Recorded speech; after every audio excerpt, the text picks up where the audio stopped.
what a blessed life that we have, no? Because we now understand more and more how good the Lord is, and His heart towards us is all kindness. So tonight we will further see the kindness of His heart. That His heart towards us is always good, is always well. That He wants us to live the abundant life. He wants us to live in the now and not be worried about tomorrow, or not to be worried about anything, because for the simple truth that it is finished. Father God, we thank you that tonight we will see your heart.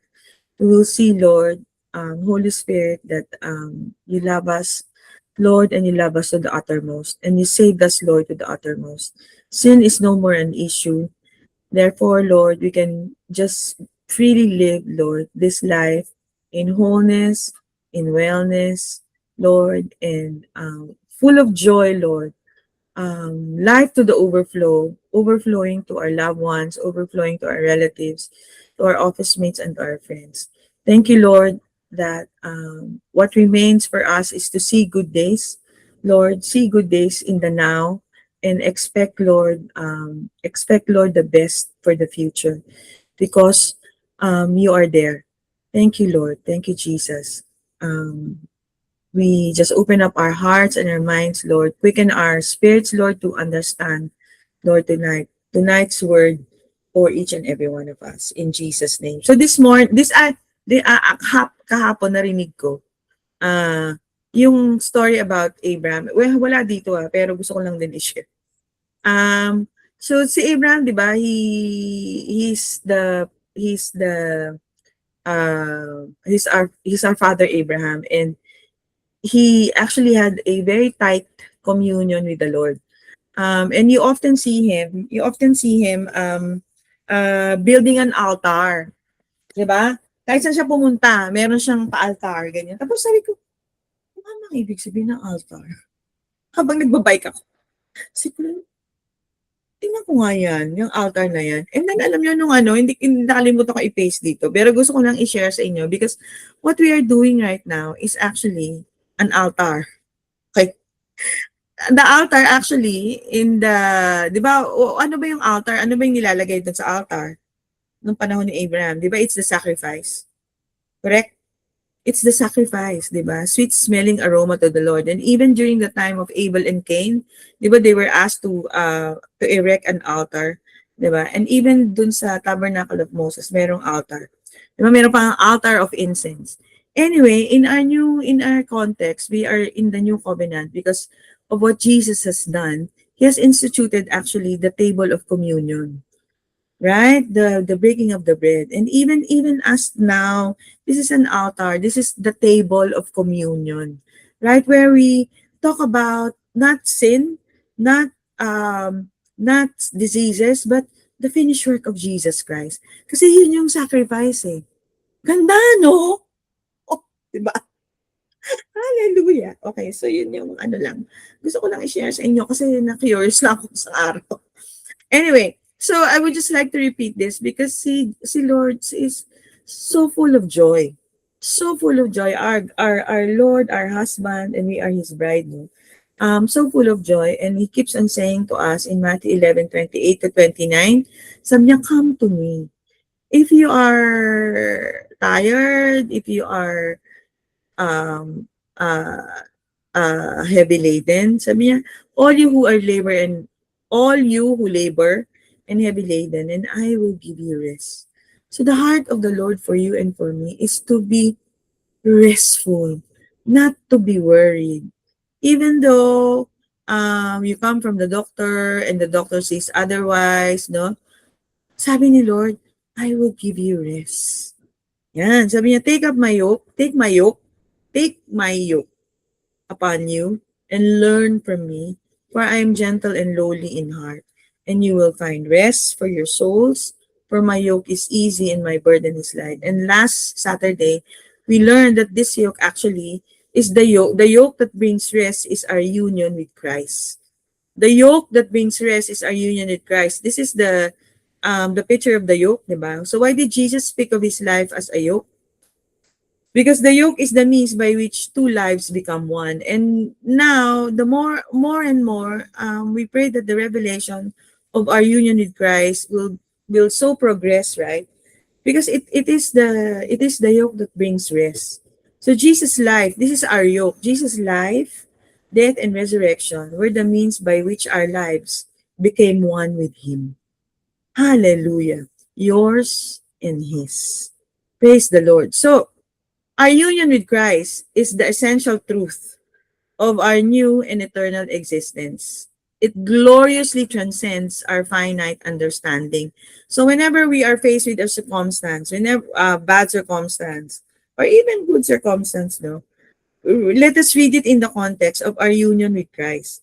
It should gloriously transcend our finite understanding. Our union with Christ is to be accorded the highest importance in our thinking, 'di ba? The highest importance as our union with Christ. To be joined, being joined to Jesus is the whole point of Him dying on the cross, of Him resurrecting. The whole point of the gospel is for you to be joined with Jesus. That's the whole point. That is the whole point. The same Spirit who raised Jesus from the dead lives in you. The gospel truth, the gospel point is Romans 8:11. The same, so that His Spirit could live in your temple physically.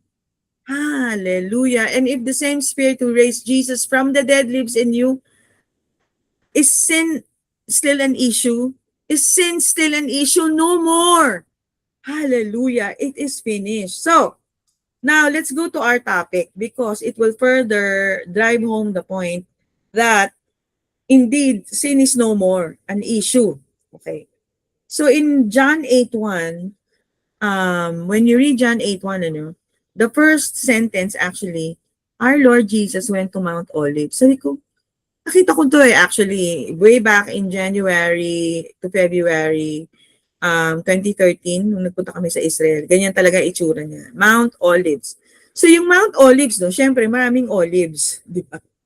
The olive tree is the national tree of Israel. It is a symbol. It is a symbol of you and I. It is a symbol of His temple. The temple of God. So kaya pala gusto ni Lord na pumunta sa Mount Olives. Di ba? So it's like a symbolism that He wants to be with you and I. Hallelujah. Hallelujah. Ganda, no? So, the olive was the first, and you know, and did you know, and I just came to know actually tonight, the olive was the first tree to grow after the flood. So it's the resurrection tree, signifying obviously the recreation of the kingdom of God as the first order events after the flood. In Genesis 8:11, note that it was a dove, signifying the spirit who delivered the olive branch to Noah.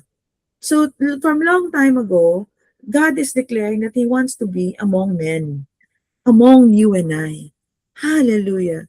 So Jesus went to Mount Olives. And nung nandun siya, now, ito yung storya. Early in the morning. So maganda pala talaga mag-walk early in the morning together with the Lord.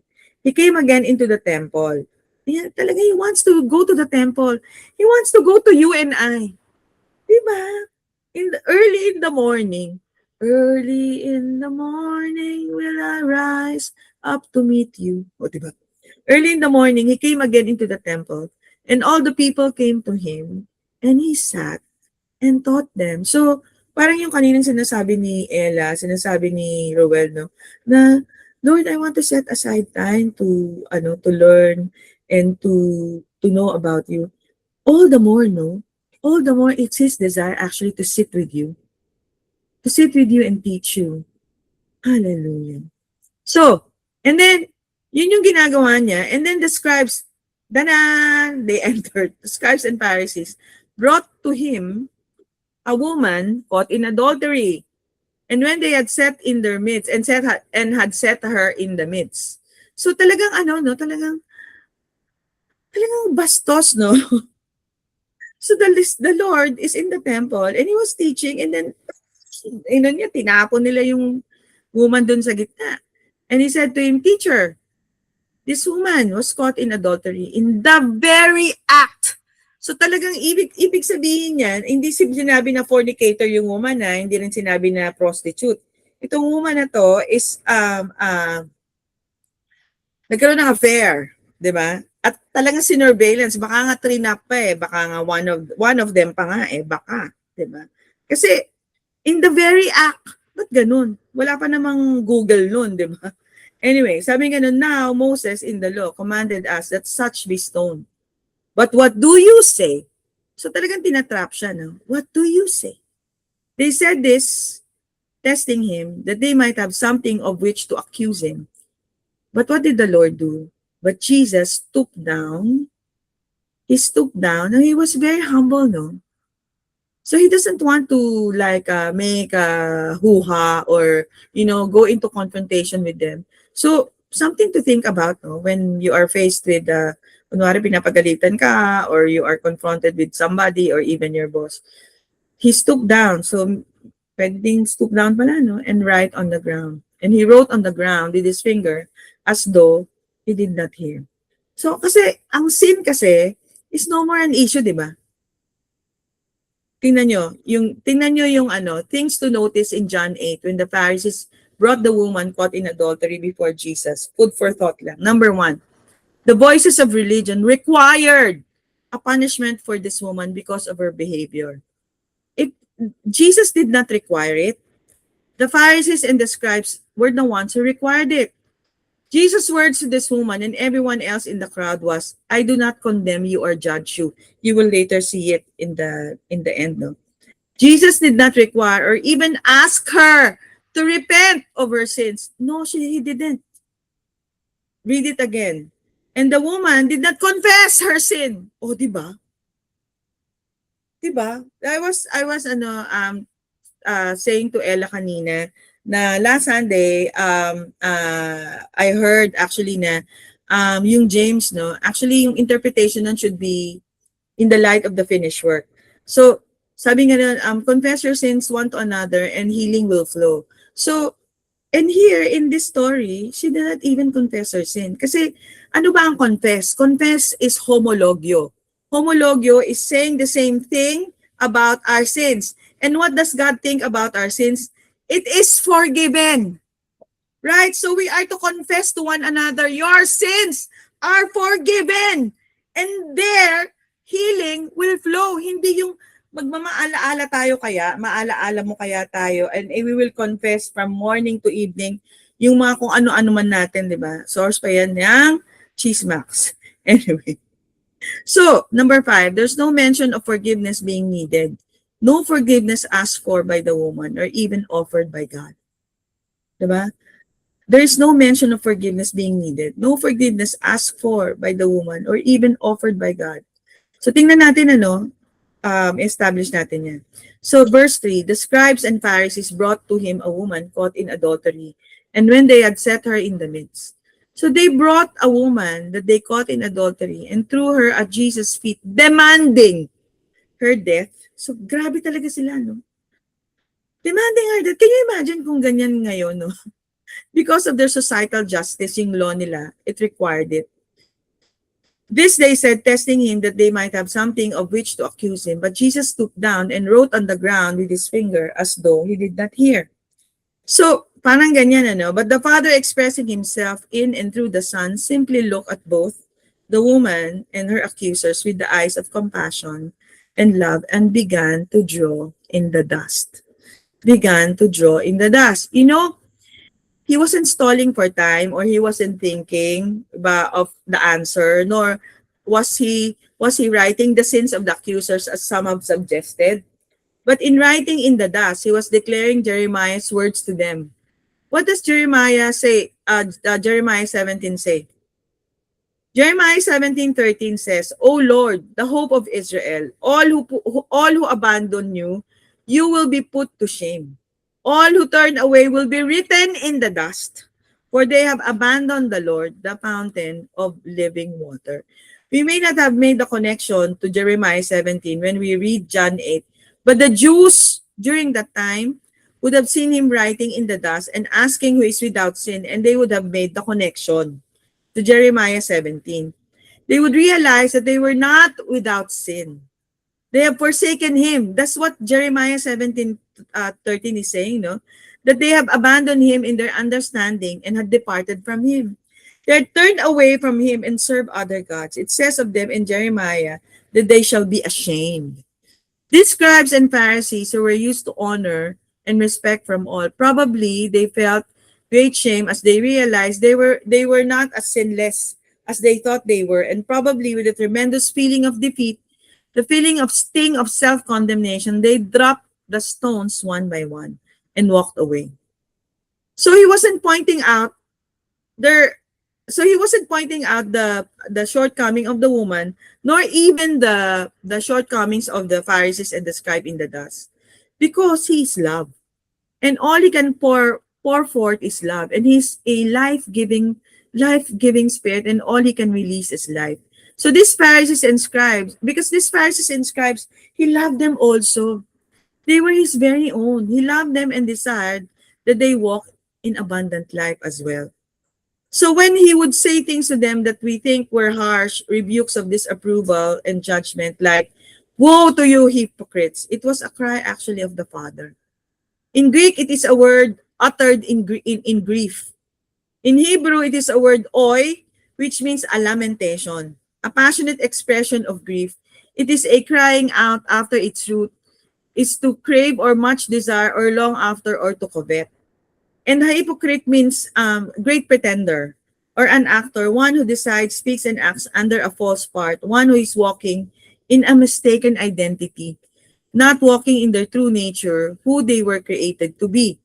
So Jesus wasn't pointing out their shortcomings by writing in the dust. He's love, and all he can pour forth is love. His life, and all he can release is life. So when Jesus spoke to the Pharisees, it was always with a passionate longing after them. It was rooted in his desire for them to walk in who he created them to be. And instead of hearing judgment and disapproval, we are to hear with ears of love, love that says, "This is not who you are. Come back to the knowledge of who you have always been in me, my image and my likeness, my beloved Son." So in writing in the dust, Jesus was declaring that he's Yahweh, the hope of Israel, and the fountain of living water in Jeremiah 17:13.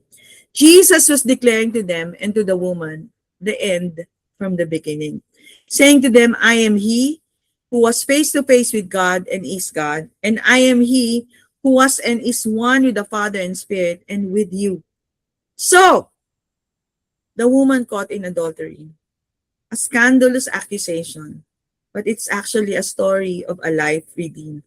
Sabi ni Lord dun sa dulo, "Neither do I condemn you. Go and sin no more." Go and sin no more. What does it mean? So in the superficial reading, so parang wag mo nang gawin, wag mo nang ulitin 'yan. Of course, no, dapat hindi niya na ulitin. But actually, when you dig into the meaning of neither do I condemn you, go and sin no more in the light of the new covenant, this is how we should actually understand it. In Romans 6:1-5. What shall we say then, sabi ni Paul? Shall we continue in sin that grace may abound? Certainly not. How shall we who died in sin live any longer in it? You died already in sin. How can it be resurrected, no? Or do you not know that as many of us were baptized into Christ Jesus, were baptized into his death? Therefore, we were buried with him through the baptism into death, just as Christ was raised from the dead by the glory of the Father, even so we also should walk in the newness of life. For if we have been united together in the likeness of his death, certainly we also shall be in the likeness of his resurrection. So, child of God, this is who you are. You are free from sin, you are free from sickness, and you are free from death. You are free from death. In verse 5, Paul says, certainly, which is Allah, A-L-L-A in Greek. Allah is a conjunction. It's a strong word of opposition. Thayer's Greek lexicon says that forms a transition to the cardinal matter. A cardinal matter is something of great importance. He links two conjunction together, ala and kai. But also, yun ang ibig sabihin, no? Meaning that these two ideas are tied together in post understanding. You can't have one without the other. You can't have one without the other. In other words, Paul just declared, no, tonight, no, I pray that this will resonate more clearly to us. Paul just declared to you and I that we were co-united and joined with him in his death. This is spoken as an absolute stated fact of something that happened to us. And we had nothing to do with it. Then he says, but also, he doesn't want us or he doesn't want them or us to just stop at being co-crucified. He says we were likewise co-united in his resurrection. We were co-resurrected. Paul just said in the beginning of verse 5 that we became united or co-joined in the likeness of his death. So, kaya nung sinabi na, go and sin no more. Ang ibig sabihin niyan is, you think that you died, but much more so, you co-resurrected, right? You co-joined in the likeness of his death, and now you are united and co-resurrected in his resurrection. The word likeness isn't saying it was kind of like it, or somewhat like it, or a lesser version of it. You know that the word is homo-ioma. Homo-ioma, naaral natin to actually previously. He chose the word homo-ioma. Homo-ioma. So there are other Greek words for likeness like hosper, like hutos, which means just as or even as, which means in the way or in this manner. Both of these words are adverbs modifying the verb. But here, he uses homo-ioma. It means same, shared likeness, di ba? Righteousness, di ba? The meaning is shared likeness. This word is a noun. This word is a noun because it is the person of Jesus Christ. It's meaning the same. In other words, our co-joining is as one. The root of the word is homo, and it's an adverb meaning same time or same place. So yung pinipray mo na same time, same place, it is already finished. It is done because you are always at the right time, at the right place because Jesus is in you. It means we are co-joined in death and resurrection as one at the same place or same time. In other words, his death was our death, and his resurrection was our resurrection. Hallelujah. Homo-ioma. Again, what is the meaning of homo-ioma? His death was our death, and his resurrection was our resurrection. So, he asked at the beginning of chapter 6, what shall we say then? What shall you say then? The question. What shall you say then? The Holy Spirit is asking you and I, what shall you say then? Shall we continue in sin? Shall we continue in thinking that we are still in sin? Shall we continue in sin that may abound? Certainly not. How shall we who died in sin live no longer in? How shall you who died in sin live sick? Diba? Live sick. Certainly not. As we keep reading and get to verse 5, you realize the reason Paul was so passionate. Certainly not. Diba? Are you sick? Certainly not. Was because there is no way to return to a previous life, sin, lost in mistaken identity. What is our identity? We are whole. We are one with him. Kasi sin is missing the mark. That old life no longer exists. Why? Because all of Adam and what he introduced into the world, sin and death, died with Christ on the cross and was buried with him. That life, yung sin which is previous no longer exists. Paul isn't saying, I hope you won't go back, or when I'm finished talking, hopefully I've convinced you to repent and turn away from sin. No. Paul is saying there is no back there. No more. There is no sin. It is finished. There is only Christ. There's only Christ, and your life starts right there in Christ. All of Adam and that distorted way of thinking, all sin and all death died. That era, that age is already gone. Completely gone. Peter said it this way: we have been born again through the resurrection of Jesus Christ from the dead. In the mirror, let us celebrate God. So all that what is left, kasi the battle is already finished. It's finished. So ano na ang what's left to be done? Celebration. Diba? Celebrate Jesus, celebrate. He is risen. He is risen. And He lives. And as He lives, diba? You live also forevermore. So let us celebrate God with articulate acclaim. He's the Father of our Lord Jesus Christ. According to His matchless mercy and tender compassions, He birthed us again when Jesus was raised from the dead. Now we are alive to witness the expectation of the ages unfold. So ano yung notes doon sa mirror? Our co-resurrection rebooted the original blueprint of our Maker's image and likeness in us. A living hope, the expectation of the ages concluding in life. So sa Colossians 1:27, the mystery of the ages is unveiled in you. Christ in you, the hope of glory.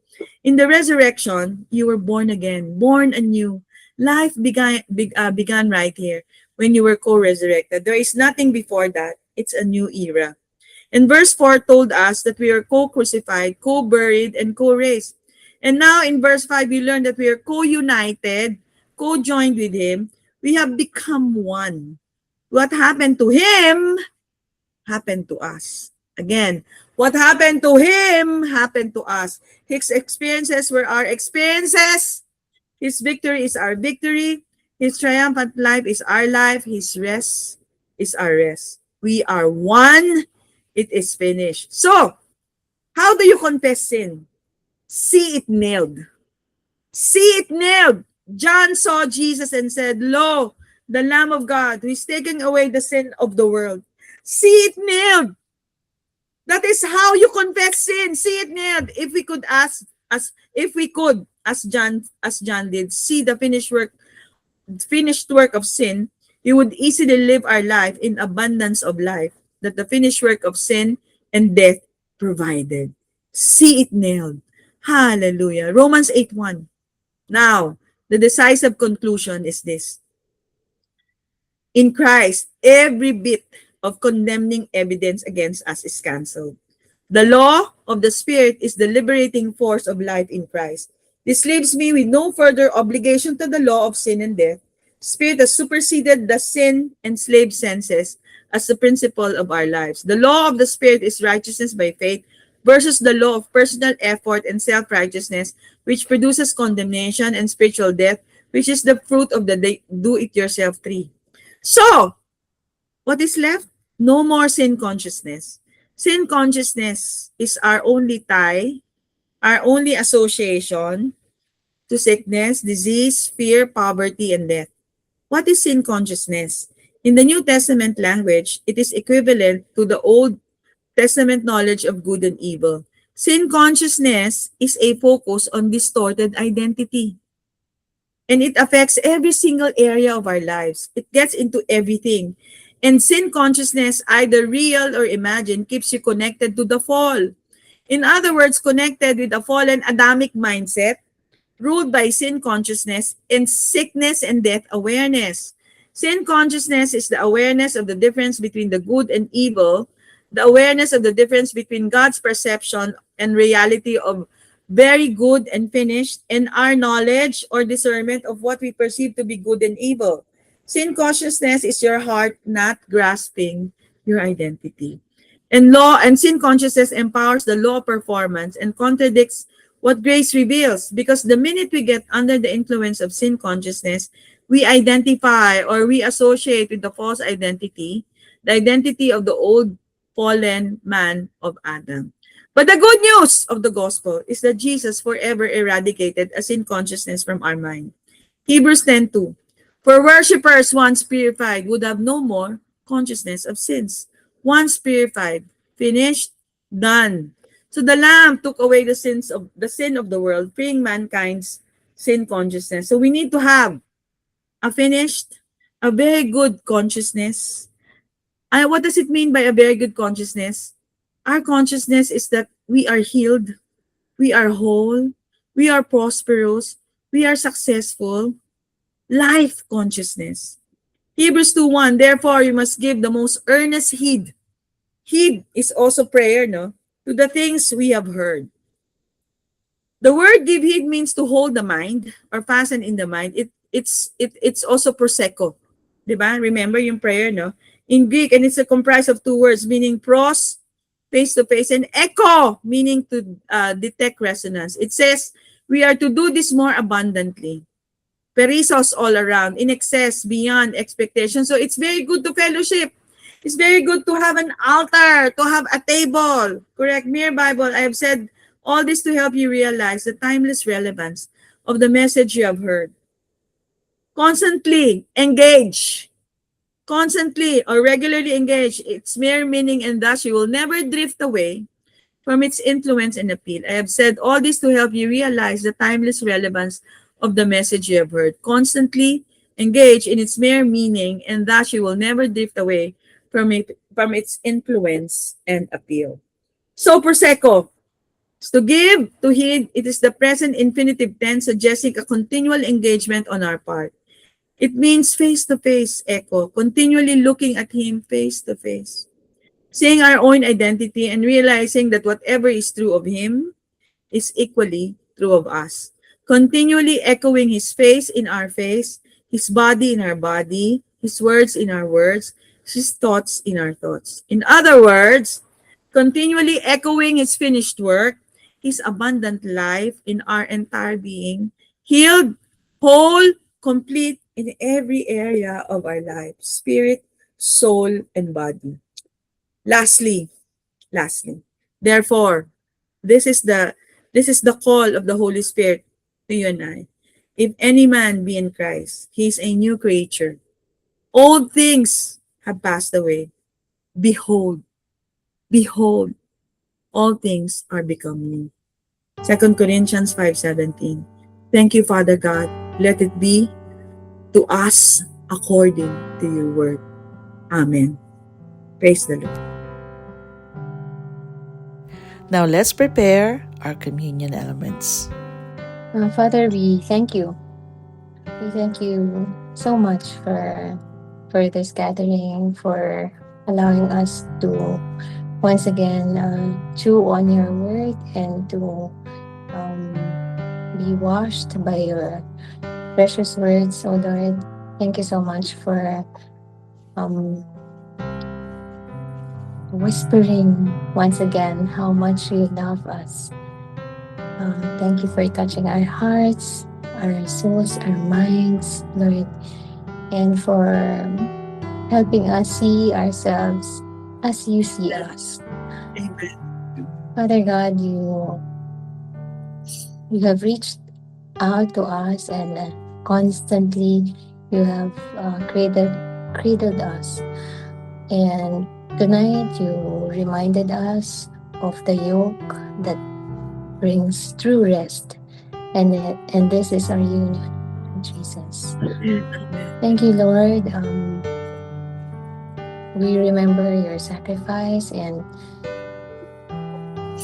it brings us a whole new and deeper meaning, oh Lord, as we always remember it as if it just happened today. And seeing and realizing how much you love us, how much you sacrificed to yourself, but more importantly, the victory that comes with it. Lord, we thank you. We thank you that we did not only die with you, our sins were not just nailed on the cross, but we were co-resurrected with you. Amen. Lord,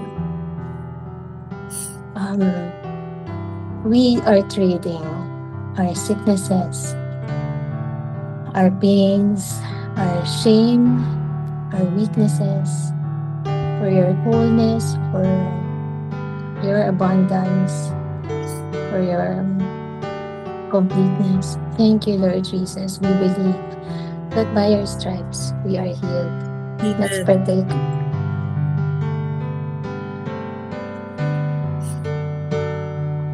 Let's hold the cup. Lord Jesus, your blood that was shed meant the forgiveness of our sins. Lord, we thank you. Thank you for covering us with your most precious blood. You have more than paid for our sins, O Lord. You are enough for compensation, Jesus.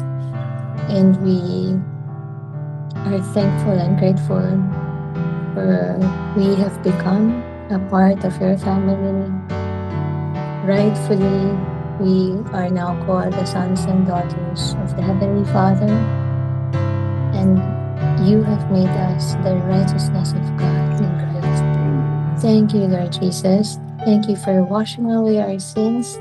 We thank you that we are co-resurrected with you, we are victorious with you, and we live a whole life and a more meaningful life, oh Lord. We receive all the abundance, all the favor, all the Amen. healing, the completeness that come with your obedience, oh Lord Jesus. We thank you and we praise you and we glorify you. May this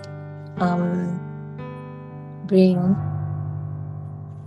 joy and peace in each and everyone's hearts as we rightfully claim our presence in your kingdom. Thank you, Lord. Let's partake.